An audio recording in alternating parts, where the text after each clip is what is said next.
उत्तर प्रदेश विधानसभा चुनाव को लेकर चुनाव प्रचार तेजी से चल रहा है। सभी राजनीतिक दल अपनी अपनी ताकत झोंके हुए हैं। पहले और दूसरे चरण का मतदान हो चुका है। आज हमारे साथ बात करने के लिए हैं उत्तर प्रदेश बीजेपी के वरिष्ठ नेता स्टार प्रचारक केशव प्रसाद मौर्य जी। केशव प्रसाद मौर्य जी ने आज कासगंज में एक बड़ी जनसभा को संबोधित किया। केशव जी, आज आपने कासगंज में जनसभा को संबोधित किया और कहा कि मैनपुरी से समाजवादी पार्टी के जो अध्यक्ष अखिलेश यादव करहल से चुनाव लड़ रहे हैं, उनकी हार निश्चित है। किस आधार पे आप ये कह रहे हैं? देखिए, मैं जैसे समाजवादी पार्टी के जो इसके पहले का जो इतिहास है, उस जिलों को वो अपनी जागीर समझ लिए थे कि उनके पास इतने गुंडे अपराधी माफिया हो गए थे कि वो बूथों पर कब्जा करके वोटरों को डरा करके और चुनावों को जीत लेंगे। लेकिन उनके इस मंसूबे को जनता ने फेल कर दिया।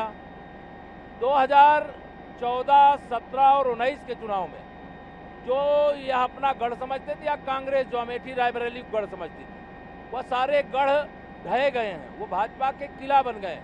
मैनपुरी बचा था और वो केवल श्री मुलायम सिंह यादव जी के सम्मान में भारतीय जनता पार्टी के कोई सीनियर लीडर उस दिन वहाँ प्रचार करने नहीं गए और बसपा का समर्थन लेकर के चुनाव लड़े।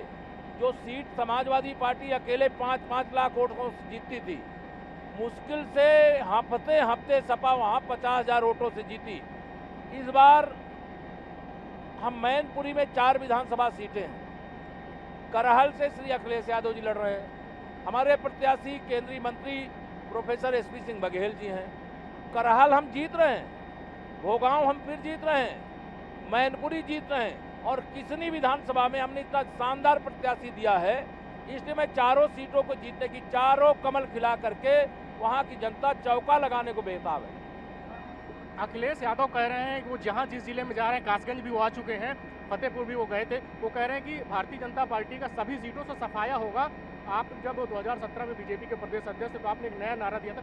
इस बार पूरे प्रदेश में आपकी लगातार डिमांड है, चुनाव प्रचार आप कर रहे हैं, क्या लगता है क्या माहौल है, कितनी सीटें जीतने जा रहे हैं? श्री अखिलेश यादव जी 2014 में भी हमारा सफाया कर रहे थे, 2017 में भी हमारा सफाया कर रहे थे और जब बुआ से मिल गए तो वो एकदम और आकाश में उछल करके पहुंच गए, तब भी हमारा सफाया कर रहे थे।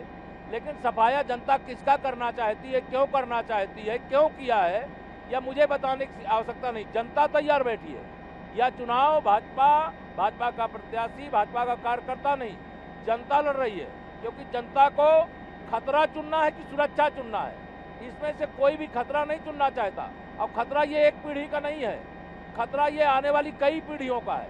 और समाजवादी पार्टी को इसीलिए लोग समाजवादी पार्टी बनाने के लिए प्राण से जुड़े हुए हैं कि हम कमल खिलाएंगे, भाजपा की फिर से सरकार लाएंगे, गुंडे और अपराधियों और माफियों और दंगाइयों और भ्रष्टाचारियों से मुक्ति पाएंगे। बीजेपी के विजय रथ को रोकने के लिए समाजवादी पार्टी ने कई छोटे दलों को अपने साथ लिया है। भारतीय जनता पार्टी में 2017 में जो साथ में थे सुहेल देव राजभर, उनके बयानों के कारण आपने उन्हें बर्खास्त किया।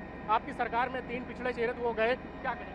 समाजवादी पार्टी बड़े दल को लिया था पहले, कांग्रेस को 2017 में, छोटा हो गई। इन्होंने लोक दल को 2017 में भी लिया था, अता पता नहीं चला। 2019 में भी इन्होंने बसपा के साथ समझौता करके, कांग्रेस से समझौता करके, लोक दल से समझौता किया। जो छोटे दल उनका खाता नहीं खुला। भाजपा के साथ तो बड़े हो सकते हैं कोई दल, लेकिन सपा के साथ सभा हो जाने का काम करेंगे। जो दल इनके साथ गए हैं, मैं उनके दल पर सवाल नहीं उठाता, लेकिन उनको 10 मार्च को ये लगेगा कि हमारे जीवन की राजनीति की सबसे बड़ी भूल हो गई जो श्री अखिलेश यादव जी के दंगा वाली साइकिल पर, गुंडा वाली साइकिल पर, अपराधी वाले साइकिल पर, भ्रष्टाचार वाली साइकिल पर बैठ करके यात्रा शुरू की। इसलिए कोई गठबंधन भाजपा का विजय रथ नहीं रोक पाएगा। कमल खिलाना जनता अपनी जिम्मेदारी मानती है, क्योंकि उससे उनकी भी और उनकी आने वाली पीढ़ियों की सुरक्षा है। विकास की गंगा बह रही है, गरीब कल्याण की योजनाएं गरीब तक पहुंच रही हैं, नौजवानों को भर्तियों में भ्रष्टाचार मुक्त नौकरी मिल रही है, कानून व्यवस्था चुस्त और दुरुस्त है, किसी भी मोर्चे पर विपक्ष मुद्दा विहीन है। बिजली उनके समय आती नहीं थी, हमारे समय जाती नहीं है। उनके समय कानून व्यवस्था ध्वस्त थी, हमारे समय कानून व्यवस्था दुरुस्त है। उनके समय सड़कों में केवल गड्ढे होते थे, हमारे समय में एक्सप्रेस वे भी बन रहे हैं, राष्ट्रीय राजमार्ग भी बन रहे हैं, राजमार्ग भी बन रहे हैं, गांव-गांव के मार्ग भी बन रहे हैं। तो भाजपा और सपा की कोई तुलना नहीं हो सकती। ये सपा, बसपा, कांग्रेस सब एक हो जाएं, तब भी कमल खिलेगा और 300 से ज़्यादा सीटें जीतेंगे। बसपा और कांग्रेस का जो है उसको लेकर क्या कहना चाहेंगे? देखिए, बसपा हो, कांग्रेस हो, सपा हो, मैं इनको तीनों को एक ही तरफ देखता हूँ। एक तरफ भाजपा रूपी पांडव दल है और एक तरफ कौरव रूपी भाजपा विरोधी सभी दल हैं, जिनका एक ही लक्ष्य है, मोदी रोको, योगी रोको, भाजपा रोको प्रतियोगिता चलाते हैं। क्योंकि जब तक उनको मालूम है कि कमल का फूल रहेगा, उनकी कोई दाल गलने वाली नहीं है। इसलिए वह लगातार सब विरोध में एक हैं, दिखने के लिए अलग अलग दिखते हैं।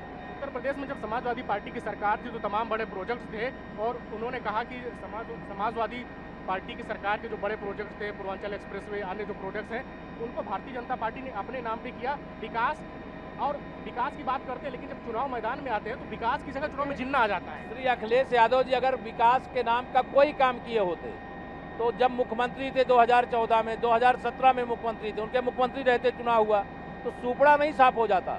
अब झूठ बोलना बंद करें, फरेब करना बंद करें, मेरा काम है कहना बंद करें और ये माने कि समाजवादी पार्टी समाजवादी पार्टी होने जा रही है। स्तरहीन बयान देना बंद करें, मानसिक संतुलन को ठीक करके बोलना शुरू करें, अपनी बात वो कहें विपक्ष के रूप में। अभी उनको 25 साल विपक्ष में रहना है, अभी सत्ता के आसपास ये 25 साल नहीं आएंगे, क्योंकि मैं मानता हूं कि श्री अखिलेश यादव जी, श्री मुलायम सिंह यादव जी के आखिरी सुल्तान थे जो मुख्यमंत्री की कुर्सी तक पहुंचे। अब कोई मुझे भविष्य में सपा का उत्तर प्रदेश में कोई दिखाई नहीं दे रहा है जो भाजपा के विजय रथ को रोके।